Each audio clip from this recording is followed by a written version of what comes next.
היו הייתה מסיבה מדהימה שארגן אחשוורוש, מלך פרס, שליטן של 120 מדינות מהודו ועד כוש.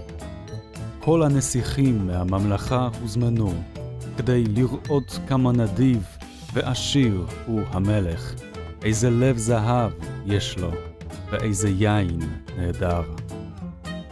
במשך 7 ימים הם בילו, צחקו ושתו מגביעי זהב.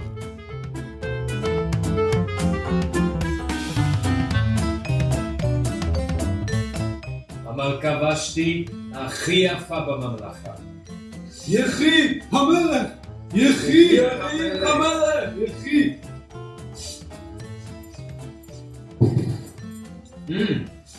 תביאו אותה. כן! תביאו אותה.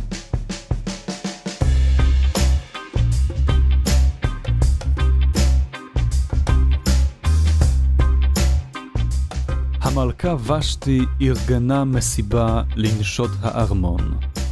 כאשר הגיע השליח אל המלכה, הייתה לה רק מילה אחת לומר לו. לא.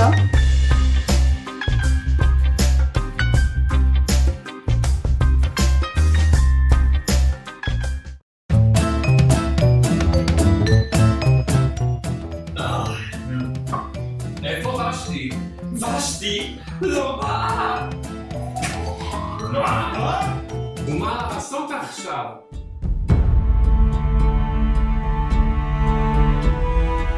עקב סירובה נאלצה ושתי לעזוב את הארמון.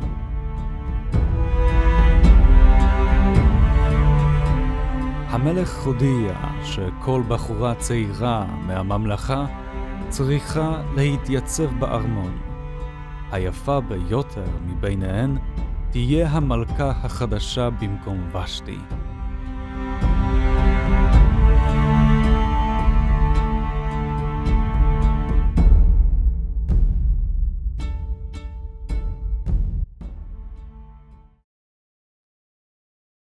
בארמון עבד יהודי בשם מרדכי.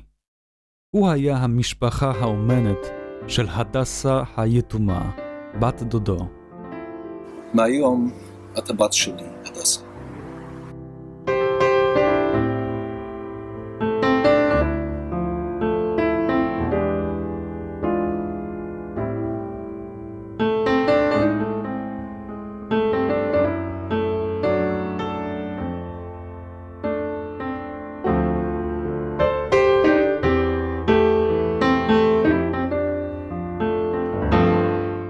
אני מצטער, אבל את חייבת ללכת לארמון.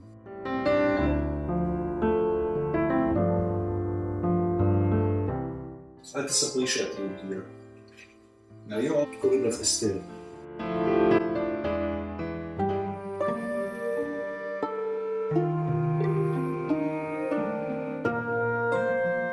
הבחורה הלכה לבית הנשים. על פי עצת מרדכי, היא לא אמרה שהיא יהודייה.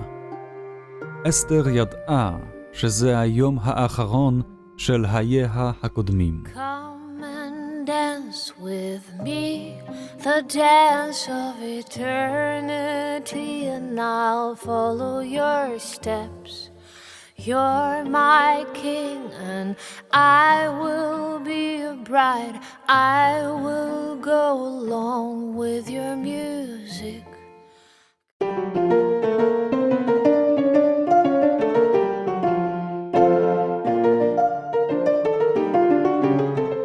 במשך שנה ארוכה קיבלו המועמדות טיפול קוסמטי יסודי. אסתר קיבלה את הטיפול הכי טוב, את החדרים הכי יפים ואת המשרתות הכי מוצלחות, כי היא מצאה חן בעיני סריס המלך.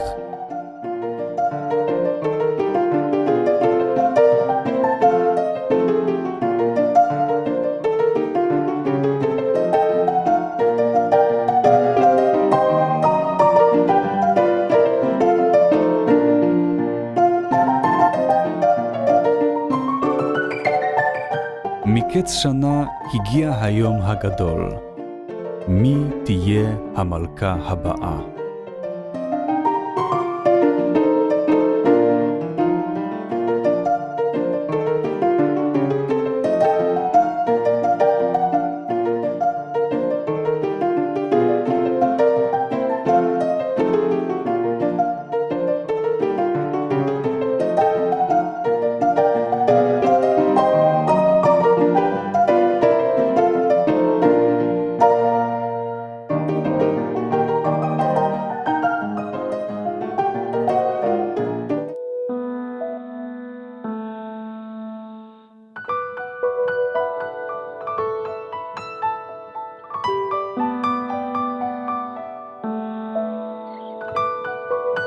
וואלאי.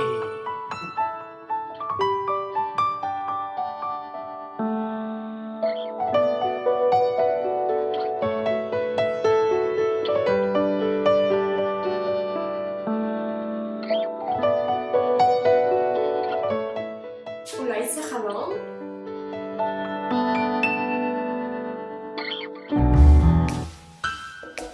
ובינתיים זממו שני סריסים בארמון לרצוח את המלך אחשוורוש.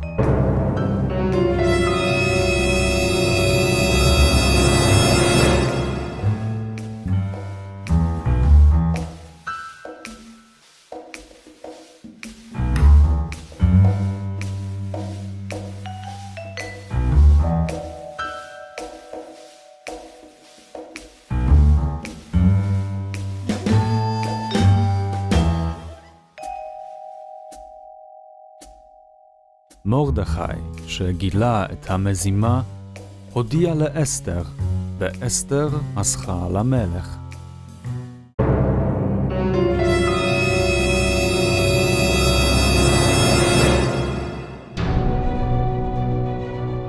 השר החשוב ביותר בעיני המלך היה המן.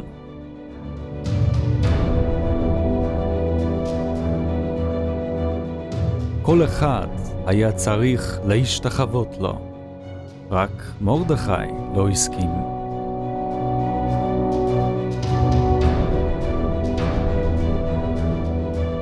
וזה הרגיז את המן מאוד. הוא רץ להלשין למלך. יש במלכות אומה שונה מאומות אחרות. היא יכולה להיות איום. לך ועשה את הטוב בעיניך.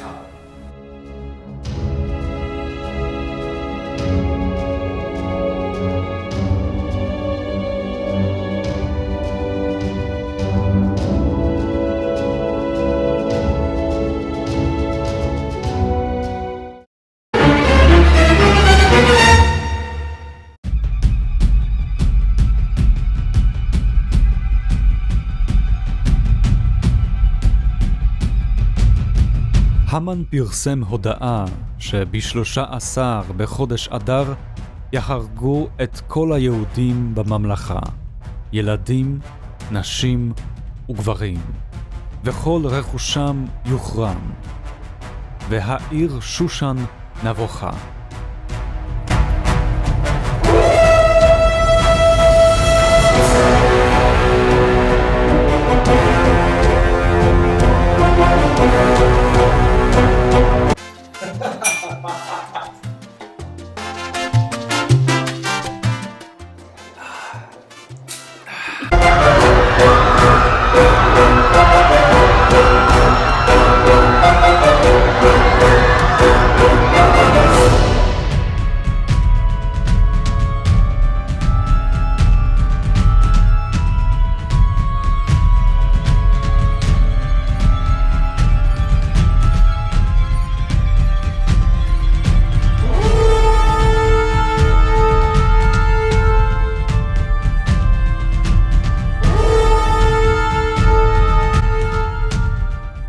מרדכי אמר לאסתר ללכת למלך ולבקש רחמים.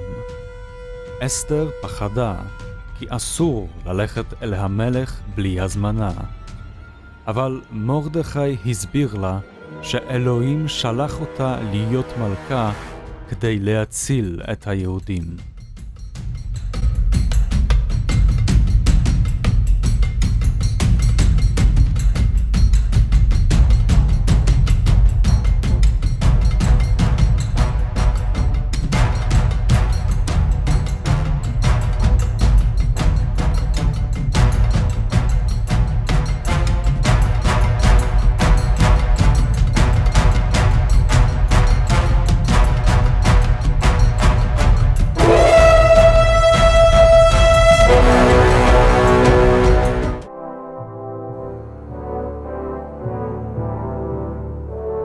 אסתר הזמינה את המלך ואת המן לארוחה אצלה.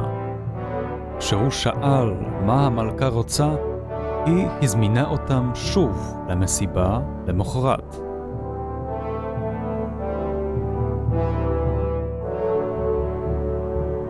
המן היה מאוד גאה שרק הוא הוזמן עם המלך.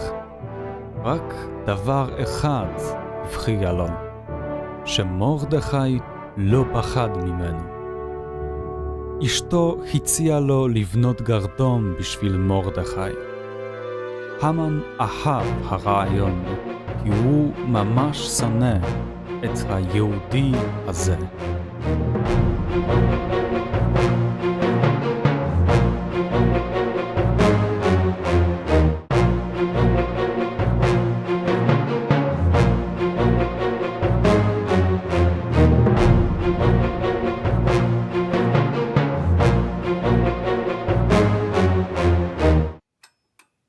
בלילה המלך לא הצליח להירדם.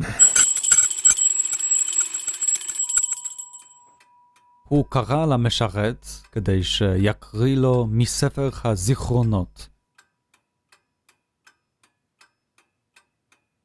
היה כתוב שם גם איך מרדכי הציל את המלך מרצח. איזה כבוד נעשה למרדכי? כשאחשוורוש שאל את המן איך לעשות כבוד למישהו, המן חשב שהמלך מתכוון אליו. הוא הציע להלביש את האדם בבגדים מלכותיים, להושיב אותו על סוס של המלך ולהוביל אותו בעיר ולקרוא, הנה איש שהמלך רוצה לכבד. לך ועשה את כל מה שאמרת עם מרדכי.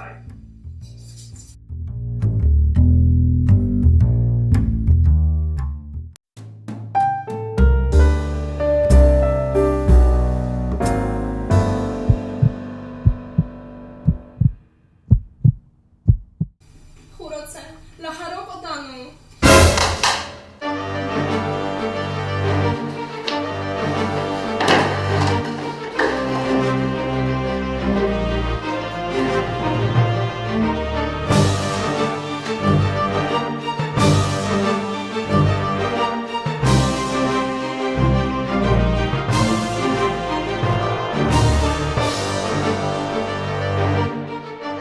מרדכי לא ידע שאסתר הצליחה לסדר את העניינים.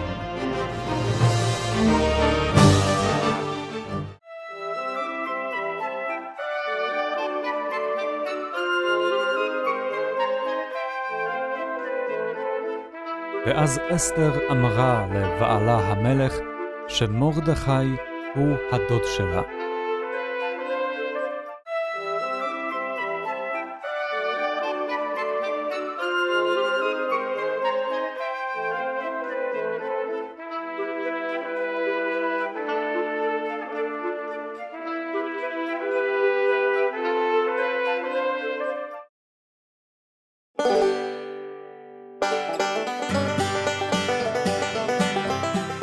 מכיוון שאי אפשר לבטל צו של המלך, מרדכי פרסם צו חדש, שכל היהודים בממלכה יכולים להתאחד כדי להגן על עצמם ולהרוג את אויביהם. הימים הבאים היו מאוד שמחים ליהודים בכל הממלכה. מרדכי קבע את החוק החדש.